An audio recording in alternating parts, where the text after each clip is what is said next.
Hello, नमस्कार बच्चों, कैसे हैं बच्चों? आप घर पर बिल्कुल स्वस्थ, मस्त व व्यस्त होंगे और आपकी ऑनलाइन शिक्षा बिल्कुल सुचारू रूप से चल रही है, ऐसी मुझे आशा, विश्वास और यकीन है। बच्चों, आपने वीडियो के पार्ट 1 में प्राकृत संख्याओं के गुणनखंड व बीजीय व्यंजकों के गुणनखंड के बारे में विस्तार से चर्चा की और आज बच्चों वीडियो के पार्ट 2 में हम सर्व समीकरण लेकर आ रहे हैं और उन सर्व समीकरणों में हम चर्चा करेंगे कौन कौन सी सर्व समीकरण है, किस प्रकार से सर्व समीकरण बनती है, कैसे लेफ्ट हैंड साइड और राइट हैंड साइड इक्वल हो जाती है और कैसे उन सर्व समीकरणों से हम गुणनखंड बना लेते हैं। और बच्चों, हमें बिल्कुल इसके बारे में विस्तार से चर्चा करेंगे। तो बच्चों, सबसे पहले आपके सामने प्राकृत संख्याओं के गुणनखंड के बारे में थोड़ा सा हम चर्चा करेंगे और आपको ये सामने क्या दिखाई दे रहे हैं? बिल्कुल सही, ये सेब। और इन सेबों को बच्चों बिल्कुल ध्यान से काउंट कीजिए, बिल्कुल ध्यान से गिनिए। जैसे 1 2 3 4 5 6 7 8 9 10 11, एक पीछे दिखाई दे रहा है 12 13 14 15 16 17 18।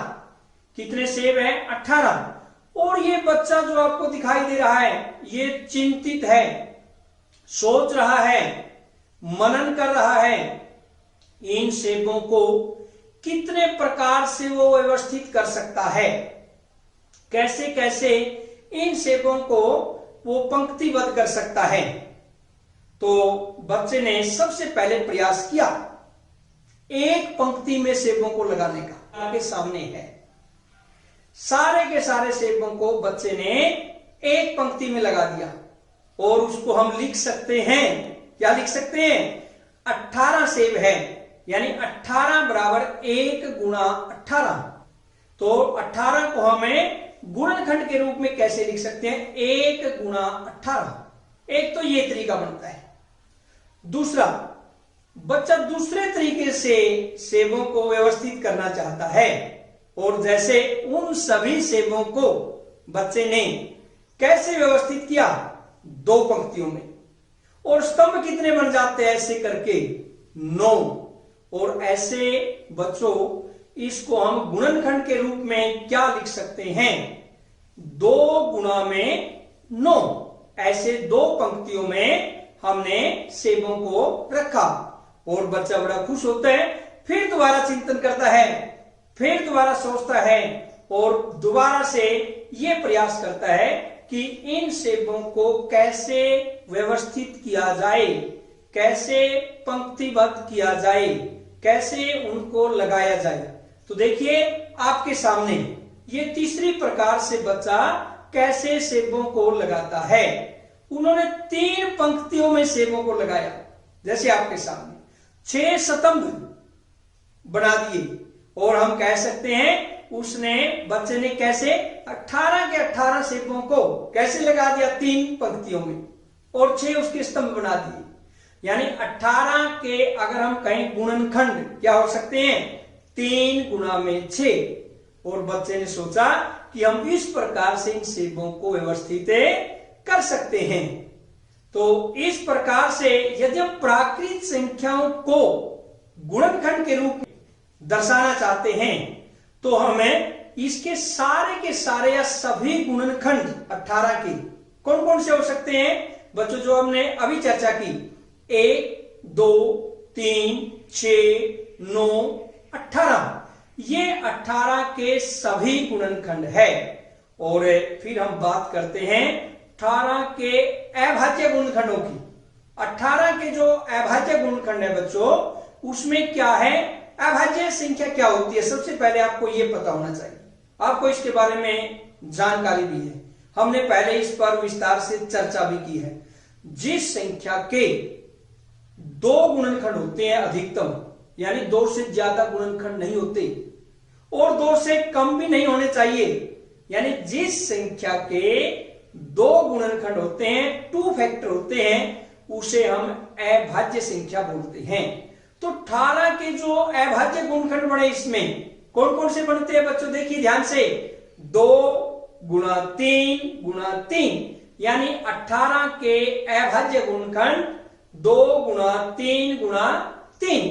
इस प्रकार से हम कह सकते हैं लेफ्ट साइड में 18 है, राइट साइड में भी 2 तिया 6, 6 तिया 18। इस प्रकार से जो प्राकृत संख्याओं के गुणनखंड है हमें बना सकते हैं, सभी गुणनखंड भी और अभाज्य गुणनखंड भी। बच्चों हमें चर्चा करेंगे बीजीय व्यंजकों के गुणनखंड, कि बीजीय व्यंजकों के गुणनखंड कैसे बनाए जाते हैं, और हम एक एग्जाम्पल देखते हैं जिस पर हम विस्तार से चर्चा करेंगे।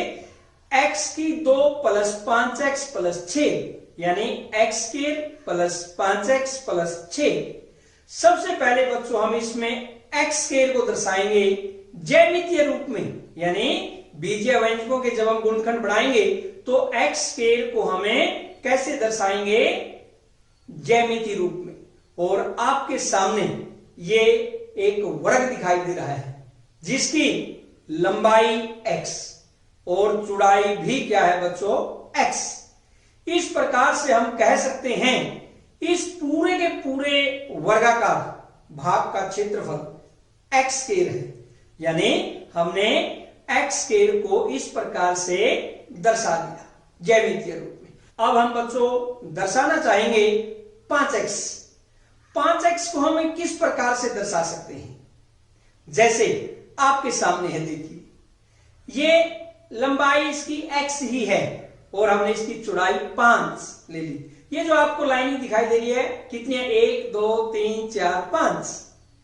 अगर हम इस आयताकार भाग का क्षेत्रफल निकालना चाहें कितना होगा, लंबाई गुणा चौड़ाई, कितना हो जाएगा 5x। यानी ऊपर वाले पार्ट का, ऊपर वाले भाग का, ऊपर वाले आयताकार भाग का क्षेत्रफल कितना होगा 5x, और नीचे वर्गाकार का कितना क्षेत्रफल है x स्क्वायर। तो हमने बच्चों x स्क्वायर व 5x को ज्यामितीय रूप में दर्शाया है। और अब बचता आपके सामने 6 को बच्चों कैसे दर्शा सकते हैं, 6 के कैसे गुणनखंड हो सकते हैं। 6 को हम सबसे पहले 1 गुणा 6 इस प्रकार से दर्शा सकते हैं, यानी एक पंक्ति है पूरी और उसमें 6 स्तंभ, या हम ये कह सकते हैं 1 गुणा 6। दूसरी प्रकार से इस 6 को बच्चों हम कैसे दर्शाएंगे, जैसे 2 पंक्ति है 3 स्तंभ है, यानी हम इसको दर्शा सकते हैं 2 गुणा में 3। यानी बच्चों हम या तो इसको 1 गुणा 6 के रूप में दर्शाएंगे या हम दर्शाएंगे 2 गुणा 3 के रूप में। अब बच्चों देखिए जो 5x है आपके सामने आयताकार भाग ऊपर जो दिखाई दे रहा है, इसको हम बाइफरकेट कर देंगे, इसको तोड़ देंगे। कैसे तोड़े, 2 पंक्ति ऊपर रखते हैं और 3 पंक्तियों को साइड में ले आते हैं। 5 पंक्तियां है ना, तो 2 पंक्तियां ऊपर रख ली और 3 पंक्तियां कहां पर आ गई, साइड में, नीचे। नीचे जो 3 पंक्तियां है इसके हमें वर्गाकार भाग x है, उसकी लेंथ लंबाई, और इसकी 3 पंक्तियों की जो लंबाई है वो कितनी है 3, और ऐसे ऊपर 2 पंक्तियां बच जाती है, इसकी लंबाई कितनी है 2। अब बच्चों जो स्पेस बचता है, अगर हम पूरे इसको आयताकार बनाना चाहते हैं, कुछ स्पेस बाकी है, आपको दिखाई दे रहा है, कुछ खाली जगह है। इस खाली जगह में या तो 1 गुणा 6 आएगा, यानी 1 पंक्ति आएगी, वो ज्यादा लंबी बन जाती है, ऐसे नहीं आ सकती। या क्या आ सकती है, यानी 2 पंक्तियां और ये 3 स्तंभ, 2 गुणा 3, इन दोनों ही पोर्शनों में से एक पोर्शन इसमें खाली जगह में बिल्कुल फिट आएगा और इस जगह की पूर्ति कर देगा। तो देखिए ध्यान से, कौन सा आना चाहिए, बिल्कुल सही 2 गुणा 3 वाला या 2 पंक्तियों वाला जो नीचे वाला पोर्शन है ये इसमें बिल्कुल फिट आएगा और ये जगह कंप्लीट हो जाएगी और हम ये कह सकते हैं ये पूरा भाग एक आयताकार बन जाएगा। और जब ये आयताकार भाग बन जाता है, इसकी जो चौड़ाई है बच्चों कितनी बन जाएगी, x+2, क्योंकि दो पंक्तियां ऊपर है और x ये है, तो कितनी बन जाती है x+2। और इसकी आयताकार भाग की लंबाई कितनी बन जाती है, x+3। बिल्कुल सही, ये इसकी लंबाई बन जाती है x+3। और यदि हम इसका क्षेत्रफल निकालना चाहें बच्चों, क्या बन जाएगा, लंबाई गुणा चौड़ाई। यानी हम ये कह सकते हैं ये x²+5x+6, यानी इसका ज्यामितीय रूप बीजीय व्यंजक का कितना होगा, x²+5x+6 का x+3 और x+2।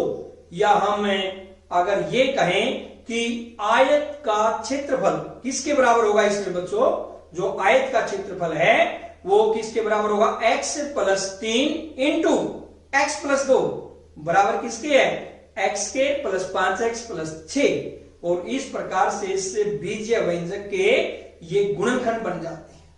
अब उसके बाद बच्चों हम चर्चा करेंगे सरल समीकरणों के बारे में। इस चैप्टर में कौन कौन सी सरल समीकरण हैं जिनका हम प्रयोग करेंगे। गुणनखंड बनाने के अंदर इन सरल समीकरणों का हमें विस्तृत रूप से प्रयोग करेंगे। और सबसे पहले फर्स्ट सरल समीकरण आपके सामने है a+b का होल स्क्वायर, यानी a+b का इसका पूरे का वर्ग बराबर किसके होगा बच्चों, ये होगा जब a+b का वर्ग लिख दिया, इसकी शक्ति 2 है, इसका मतलब हम इसको लिख सकते हैं a+b इंटू a+b।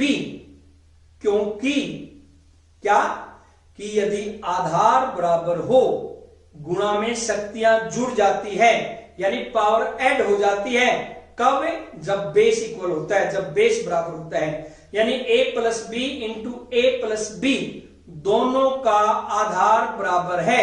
और जब आधार बराबर है बच्चों, जब इन दोनों का बेस इक्वल है, तो जो पावर है वो मल्टीप्लाई के अंदर यानी गुणा के अंदर शक्तियां जुड़ जाती है। और इस प्रकार से हम a+b की पावर 1 है और a+b की पावर 1 है, जो राइट साइड में आपको दिखाई दे रही है। और ये बराबर किसकी हो गए, a+b की शक्ति 2 लिख सकते हैं, या बराबर हम कर सकते हैं a+b का होल स्क्वायर।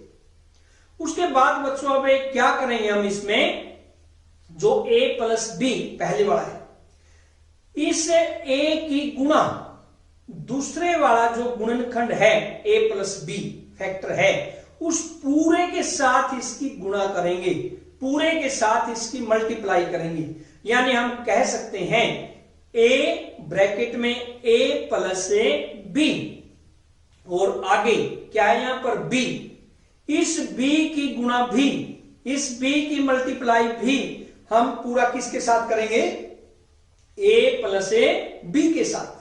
यानी हम कह सकते हैं प्लस में b इंटू a+b।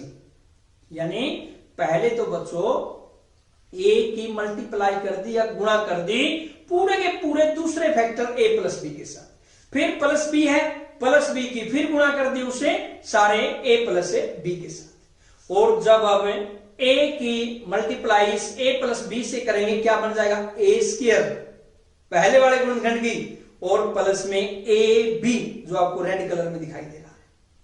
और आगे b की जब a से मल्टीप्लाई करेंगे, प्लस में ba या ab, कोई फर्क नहीं पड़ता। अगर बच्चों 2 गुणा 3 कितना होता है, बिल्कुल सही 6। और अगर मैं ये कहूं 3 गुणा 2 कितना होता है, बिल्कुल सही 6। यानी या तो हम 2 गुणा 3 कहें या 3 गुणा 2 कहें, कोई फर्क नहीं पड़ता। a गुणा b कहें या b गुणा a कहें, कोई फर्क नहीं पड़ता उसमें। यानी जब b की मल्टीप्लाई a से करेंगे, या तो हम इसको कह सकते हैं, क्या कह सकते हैं, ba या ab, कोई फर्क नहीं पड़ेगा। और फिर प्लस में b की जब b से गुणा करेंगे, मल्टीप्लाई करेंगे, क्या आ जाएगा, आधार बराबर है, वही तरीका, शक्तियां जुड़ जाती है, बिल्कुल सही, पावर ऐड हो जाती है, तो हम ये कह सकते हैं प्लस में b²। और अब बच्चों a² एज इट इज रहेगा, पहले वाला यूं का यूं, क्योंकि इसमें कोई ए स्क्वायर नहीं है। पूरी पंक्ति में देखिए बिल्कुल नहीं है। फिर आता है रेड कलर में आपको दिखाई दे रहा है प्लस ए बी, यानी दोनों समान है। और जो दोनों समान है इसको हम ऐड कर देंगे, जोड़ देंगे, क्या बन जाएगा प्लस में 2ab यानी 2ab। और क्या बचता है अकेला ही प्लस ए बी स्क्वायर। तो इस प्रकार से बच्चों फर्स्ट सर्वसमीका, पहली सर्वसमीका क्या बन जाती है, a प्लस बी का होल स्क्वायर बराबर ए स्क्वायर प्लस 2ab प्लस में बी स्क्वायर।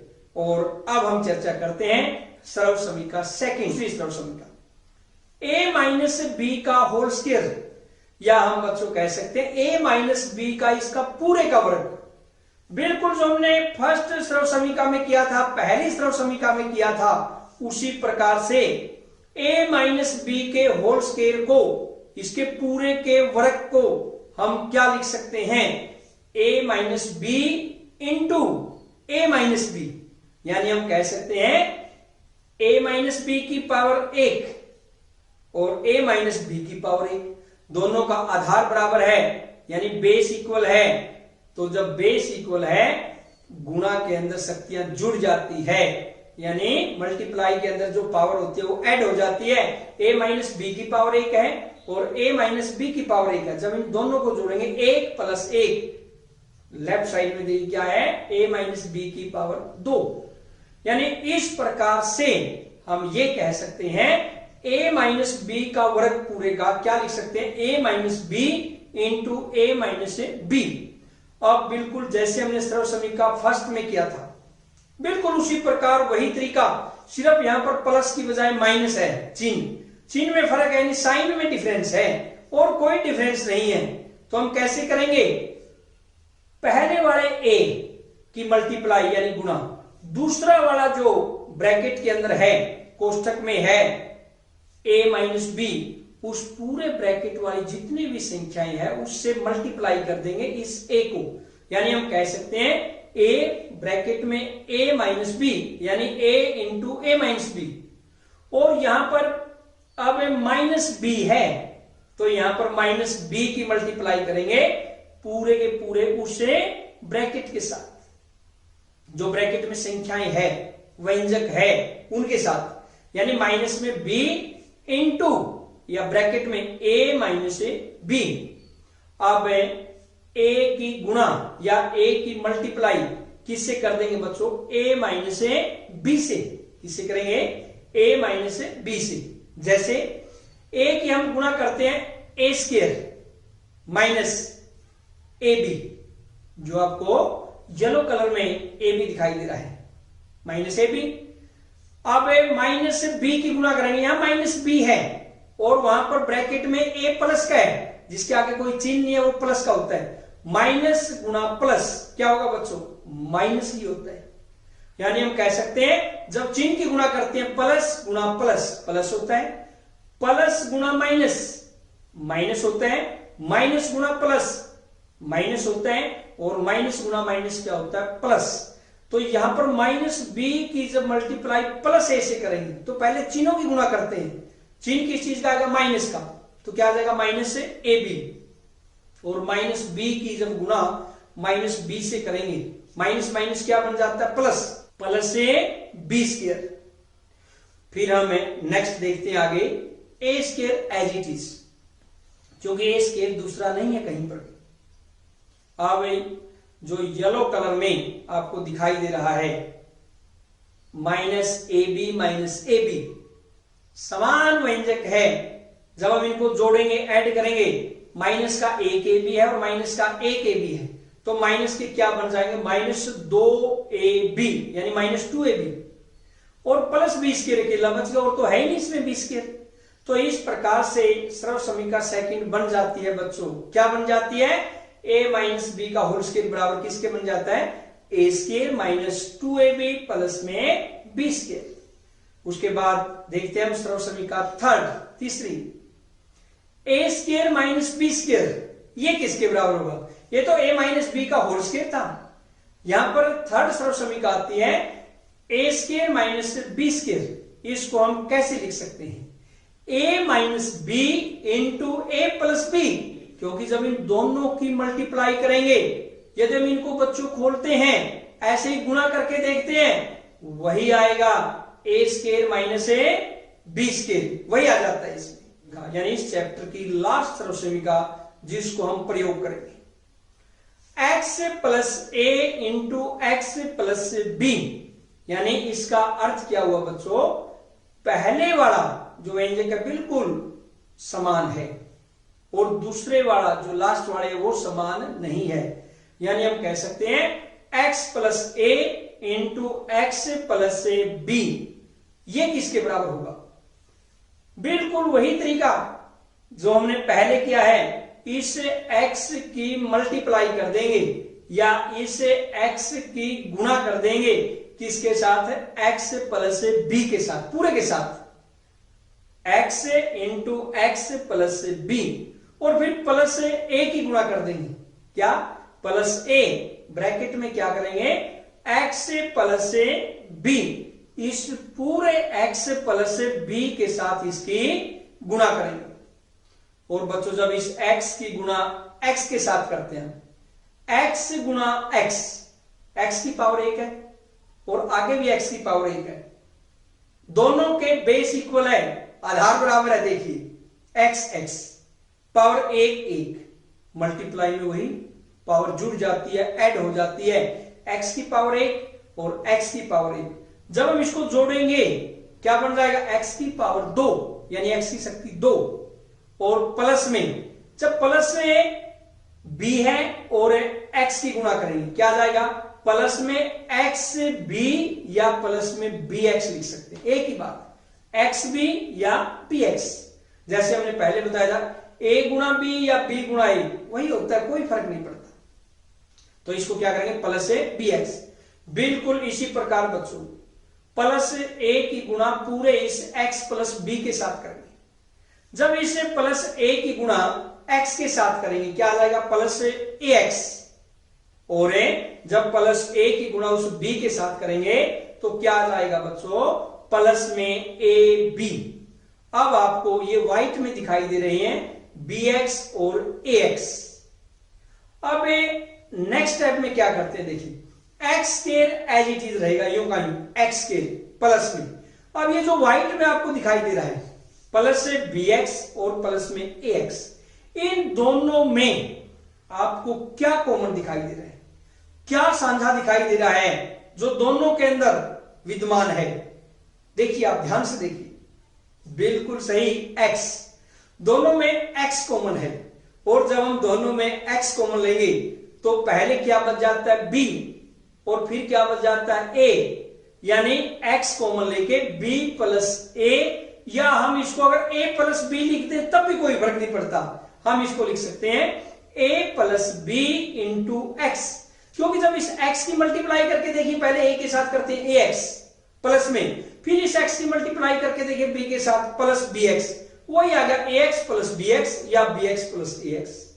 तो इसमें x कॉमन आ जाता है, व्हाइट में हमने ले लिया a plus B into X और प्लस में a b, ये थी आपकी सर्वसमीका 4। और इस प्रकार से ये बच्चा बिल्कुल खुश हो जाता है कि उसने चारों सर्वसमीकाओं को बड़े विस्तार से किया, और बच्चे को ये लगता है कि अब इन सर्वसमीकाओं का प्रयोग करके वो गुणनखंड बना सकता है। बच्चों हमने चार सर्वसमीकाओं के बारे में अभी विस्तार से चर्चा की। इन चारों सर्वसमीकाओं पर आधारित हम एक एक प्रश्न करते हैं और देखते हैं उन सर्वसमीकाओं को हमें किस प्रकार से प्रयोग में ला सकते हैं। जैसे प्रश्न number 1, question first, P square minus 10p plus 25।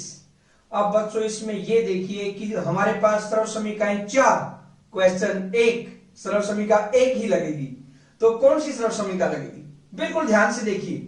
हम यहां पर जब देखते हैं ये पूर्ण वर्ग है पहला पद, और लास्ट वाला अंतिम पद भी पूर्ण वर्ग है,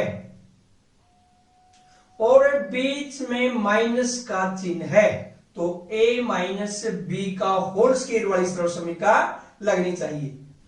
अब अगर बच्चों हम इसको करना चाहते हैं, देखिए ये प्रथम पद p का पूर्ण वर्ग है और ऐसे ही अंतिम पद भी 5 का वर्ग है पूर्ण।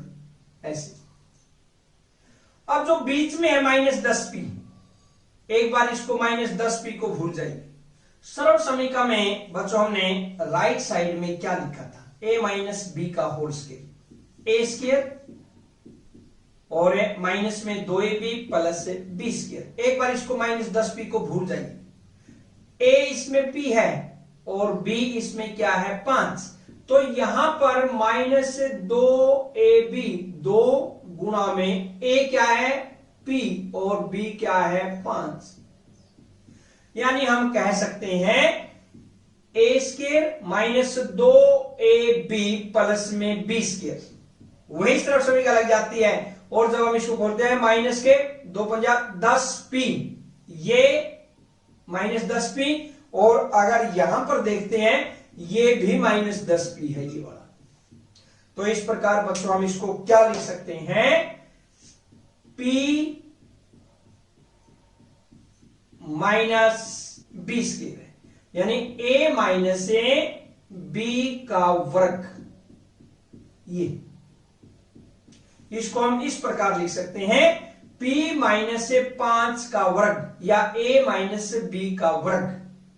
और a माइनस b का वर्ग क्या होता है बच्चों, p माइनस 5, इसको हम ऐसे भी लिख सकते हैं इंटू p माइनस 5, यानी a minus b into a minus b।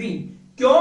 क्योंकि इनके बेस इक्वल है, आधार बराबर है, और जब आधार बराबर है उसकी पावर मल्टीप्लाई में गुणा में जुड़ जाती है। जैसे एक पावर यहां है इसकी, एक यहां है, एक और एक 2 बन जाती है।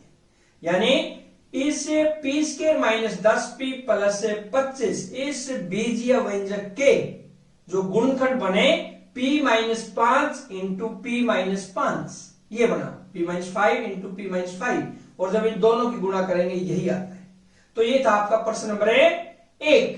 और इसमें बच्चों यहां पर a क्या था जो हमने किया, a किसके बराबर था p के, और b किसके बराबर था इसमें 5 की, और हमने सर्व समीकरण कौन सी लगाई इसमें, a माइनस b का वर्ग बराबर, a माइनस b का वर्ग बराबर किसके है, a square minus 2ab plus में b स्क्वायर, ये सर्व समीकरण लगाई है हम।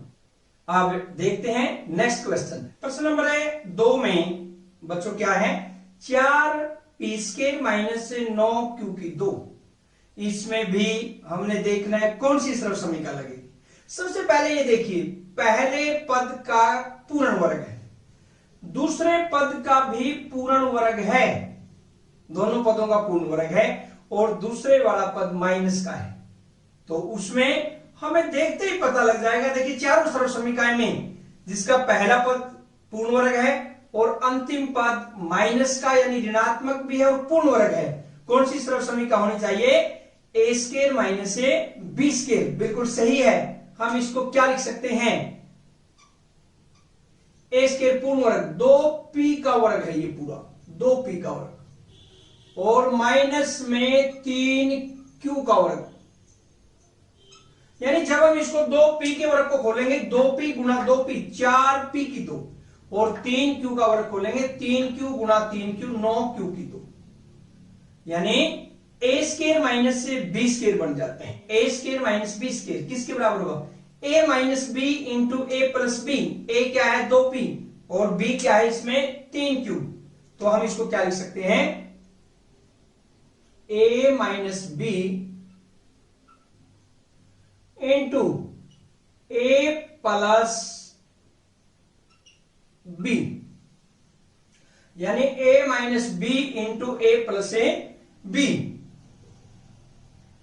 ये सर्व समीकरण का प्रयोग करके हमने इसके बीजीय व्यंजक के गुणनखंड बनाए, और इसमें कौन सी सर्व समीकरण लगी बच्चों, a square minus b square, a minus b into a plus b, इस सर्व समीकरण का हमने यहां पर प्रयोग किया है। और a क्या था यहां पर 2p, और b क्या था बच्चों यहां पर 3q, a 2p और b क्या था 3q।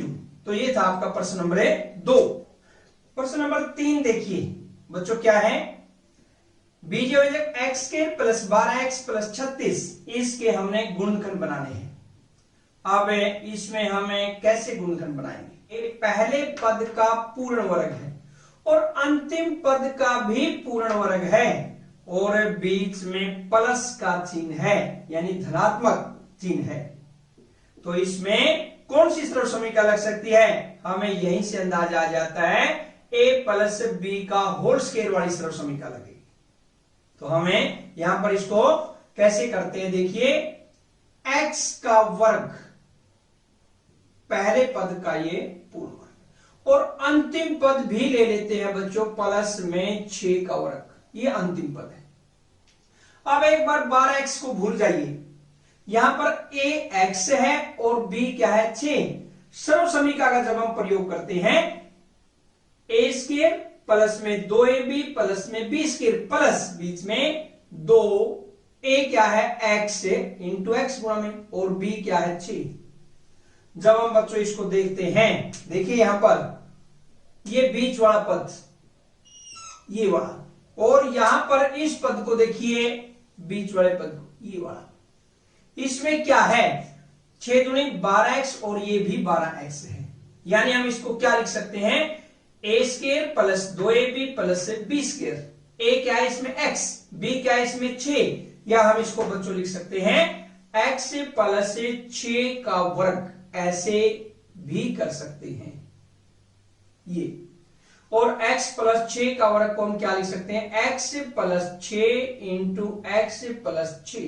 इसलिए इस बीजीय व्यंजक के जो गुणनखंड है वो क्या बने बच्चों x plus 6 into X plus 6। और इसमें जो हमने सरल समीकरण लगाई वो कौन सी सरल समीकरण लगाई, a प्लस b का होल स्क्वायर, ये सरल समीकरण का प्रयोग किया है। a square plus 2ab plus में b स्क्वायर, a क्या है यहां पर x और b क्या है यहां पर 6। तो ये था आपका प्रश्न नंबर 3। प्रश्न नंबर 4 इसमें क्या है x square plus 7x plus 6, इसको हमें कैसे हल करेंगे, कौन सी सरल समीकरण इसके अंदर लगेगी। अब इसमें एक बार हमें इसको क्या करते हैं, जैसे इसमें ये यहां पर ए बी है 6 क्या है ए बी, जैसे अगर हम इसको लिखना चाहें ए बी बराबर 6, क्योंकि यहां पर ये पूर्ण वर्ग नहीं है, अंतिम पद प्रथम पद पूर्ण वर्ग है, इसलिए क्या होगा बच्चों इसमें a प्लस बी का होल स्क्वायर वाली सरल समीकरण नहीं लगेगी, a माइनस बी का होल स्क्वायर वाली सरल समीकरण नहीं लगेगी, और a square minus B square एक ही सरल समीकरण बचती है हमारी x plus a into X plus B बराबर एक्स स्क्वायर प्लस में a plus B into X plus में ए बी। तो इसका मतलब यहां पर ये जो 7 है ये किसके बराबर है, a प्लस ए बी बराबर 7। ये अब बच्चों हमने क्या करना है इसमें, देखिए ध्यान से, इस 6 के ऐसे गुणनखंड बनाने हैं, 2 फैक्टर, दोनों फैक्टरों का योग, दोनों गुणनखंडों का जो योग है, दोनों टुकड़े हैं जो उनके योग तो 7 हो और गुणा उनकी 6 आए, क्या हो सकते हैं। पहले तो जिनका योग 7 हो सकता है, जैसे 2 प्लस 5 हो सकता है, 2 प्लस 5 7 है, लेकिन 2 और 5 की जब हम गुणा करते हैं 6 नहीं आती, तो इसका मतलब ये तो नहीं हो सकता, ये नहीं हो सकता। और सोचिए और क्या हो सकता है, 3 प्लस 4 हो सकता है 7, ये सही है, लेकिन इन दोनों की गुणा 6 ये भी नहीं हो सकता। फिर हम ध्यान से देखते हैं क्या हो सकता है, 6 और 1 या 1 और 6, अगर हम करें 6 प्लस 1 7, a प्लस बी 7 है, और इनकी गुणा जब करेंगे 6 गुणा 1 6, ये बिल्कुल सही है। इसका मतलब है इसके क्या टुकड़े बनेंगे, 6 और 1, जो हम इसको कैसे लिख सकते हैं, X square plus a plus B, 6 plus 1 into X plus में 6 गुणा में 1, या हम इसको लिख सकते हैं a प्लस बी, a गुणा बी, एक्स प्लस ए और इंटू एक्स प्लस बी। ये हमने डायरेक्ट सरल समीकरण लगाकर, सीधी सरल समीकरण लगाकर इस बीजीय व्यंजक का हमने गुणनखंड ज्ञात कर दिया। और इसमें जिस सरल समीकरण का हमने प्रयोग किया है, वो कौन सी सरल समीकरण का प्रयोग किया है? x plus A into X plus B, या बराबर X square plus A plus B into X plus में ए बी। इस सरल समीकरण का हमने प्रयोग किया है। ये थी आपकी चारों ही सरल समीकरण लगाकर हमने एक एक प्रश्न बिल्कुल विस्तार से करने का प्रयास किया। ध्यान से सुना है, ध्यान से देखा है, ध्यान से समझा है, तो कुछ प्रश्न देखते हैं, उन्हें आप स्वयं हल कर पाएंगे। सबसे पहले हम देखते हैं निम्नलिखित व्यंजकों के गुणनखंड कीजिए। कुछ व्यंजक दिए हुए हैं, उनके हमने गुणनखंड बनाने हैं। तो बच्चों ये गुणनखंड आपने स्वयं करने हैं। Question number 1, first question, A square plus 8a plus 16। Question number first. Second प्रश्न, 49 एक्स स्क्वायर माइनस 36 यानी 36। ये भी आपने स्वयं करना है। क्वेश्चन नंबर थर्ड यानी तीसरा प्रश्न, 4x की 2 माइनस 8x प्लस 4। और फोर्थ एंड लास्ट क्वेश्चन, अंतिम प्रश्न, x square plus 5x plus 6। इसको हमने किया भी है। आज की वीडियो में बच्चों इतना ही। जय हिंद, जय भारत।